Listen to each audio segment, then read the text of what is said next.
নমস্কাৰ বন্ধুসকল, পুনৰবাৰ স্বাগতম জনাইছোঁ ৰূপজ্যোতি শইকীয়া ইউটিউব চেনেললৈ। আৰু আজি আপোনালোকৰ বাবে মই লৈ আহিছোঁ নতুন এটা ৰেচিপি।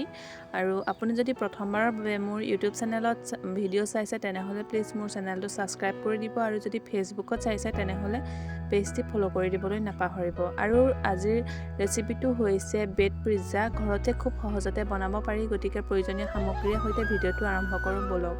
মই লগত লৈ লৈছোঁ এয়া কেঁচা পিঁয়াজ অলপ, আৰু এইফালে বিলাহী আৰু কেপচিকাম, সেইফালে টমেটো চচ, এয়া নিমখ অকণমান, শুকান জলকীয়া পিচি লৈছোঁ, সেইটো চাট মছলা, এইফালে ধনিয়া আৰু এয়া অলপ মছলা লৈ লৈছোঁ। আৰু এতিয়া গোটেইখিনি একেলগে মিক্স কৰিম। বিলাহী, কেপচিকাম আৰু পিঁয়াজ একেলগে এটা বাটিত লৈ ল'লোঁ, আৰু তাতে দিম অকণমান নিমখ, চবৰে পৰা অকণমান ইয়াত এড কৰি দিম। অকণমান নিমখ ল'লোঁ, আৰু এয়া শুকান জলকীয়া ধুনীয়াকৈ পিচি লৈছিলোঁ, আৰু অকণমান লৈ লৈছোঁ সেয়া মিক্সাৰ মছলাটো, আৰু এইফালে অকণমান ধনিয়া পাউডাৰ। এনেকৈ প্ৰয়োজনীয় মছলাখিনি ধুনীয়াকৈ মিক্স কৰি ল'ব, আৰু ধুনীয়াকৈ অলপ সময় লৰাব যাতে গোটেই মছলাখিনি ধুনীয়াকৈ চব্জিখিনিৰ লগত মিক্স হয়। আৰু এয়া হৈছে চীজ, আৰু ইয়াৰে অলপ চীজ মই এইটোতে মিলাই দিছোঁ চব্জিখিনিৰ লগত, আৰু এনেদৰে ধুনীয়াকৈ মিলাই দিব।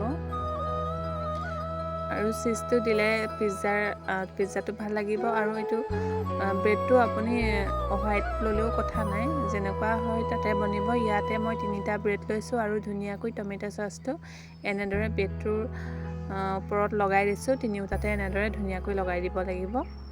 আৰু এতিয়া ইয়াৰ ওপৰত ধুনীয়াকৈ চব্জিখিনি দি দিব পাৰে। এনেদৰে লাহে লাহে চব্জিখিনি দি দিব। মই আজৰি সময়ত যিখিনি ৰেচিপি বনাওঁ ভাবোঁ আপোনালোকৰো সুবিধা হ'ব, সেই বুলিয়ে আপোনালোকৰ বাবে এনেধৰণৰ ৰেচিপিবোৰ লৈ আহোঁ খুব কম সময়ৰ ভিতৰতে। আৰু যদি আপোনালোকে প্লিজ মোৰ ৰেচিপিসমূহ ভাল পায় তেনেহ'লে ফ'ল' কৰি দিবলৈ কিন্তু নাপাহৰিব দেই। আৰু ইয়াৰ ওপৰত ধুনীয়াকৈ মই দি দিছোঁ চীজখিনি এনেদৰে। আৰু যদি আপুনি ৰেচিপিবোৰ ভাল পায় এটা কমেণ্ট কৰিব, তেতিয়া ভাল লাগে। কমেণ্টে আপোনালোকৰ কমেণ্টবোৰৰ পৰা মই উৎসাহ পাওঁ নেক্সট এটা ভিডিঅ' বনাবৰ বাবে। আৰু এতিয়া এইখন ননষ্টিকৰ টাৱা লৈছোঁ, তাতে ব্ৰেডকেইটা ধুনীয়াকৈ দি দিছোঁ। এনেদৰে গেছটো একেবাৰে ল' ফ্লেমত ৰাখিব, নহ'লে তলৰ পৰা লাগি যোৱাৰ চান্স থাকে।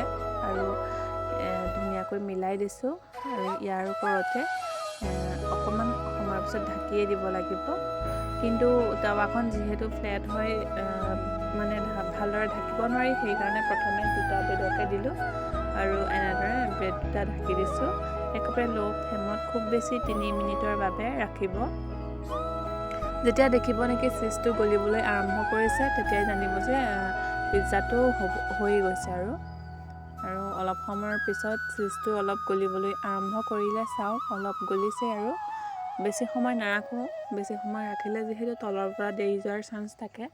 আৰু এতিয়া ধুনীয়াকৈ উঠাই দিলোঁ। আৰু যিটো এটা পিজ্জাত যিহেতু এটা ব্ৰেড থাকি গৈছিল, আৰু সেইটো পিছত দি দিলোঁ। আৰু দেখিছেনে অকণমান সময় যিহেতু ৰখা হৈছে, সেইকাৰণে তলফালৰ পৰা অকণমান ক'লা হৈ গৈছে। একো কথা নাই, এনেদৰে চুৰিয়ে আঁতৰাই দিলে ধুনীয়াকৈ আঁতৰি যাব। এনেদৰে চুৰিখন মানে চাইডে এনেকৈ মাৰি দিলে সম্পূৰ্ণ ক'লাখিনি এৰি যাব। আৰু এতিয়া ধুনীয়াকৈ আপোনালোকে পৰিৱেশন কৰিব পৰাকৈ ৰেডি হৈ গৈছে। আৰু ইচ্ছা কৰিলে আপোনালোকে ইয়াতে অকণমান কিবা মছলা চছলা এড কৰোঁ বুলি ভাবিলে দি দিব পাৰে, সেইটো আপোনালোকৰ কথা। আজিৰ ভিডিঅ'টো ইমানেই আছিল। যদি ভাল পায় এটা লাইক আৰু কমেণ্ট, আৰু যদি ইচ্ছা কৰে প্লিজ এটা শ্বেয়াৰ কৰি দিবলৈ নাপাহৰিব। আৰু এনেধৰণৰ ৰেচিপিসমূহ চাবলৈ যদি ইচ্ছা কৰে কমেণ্ট কৰিব। Bye bye.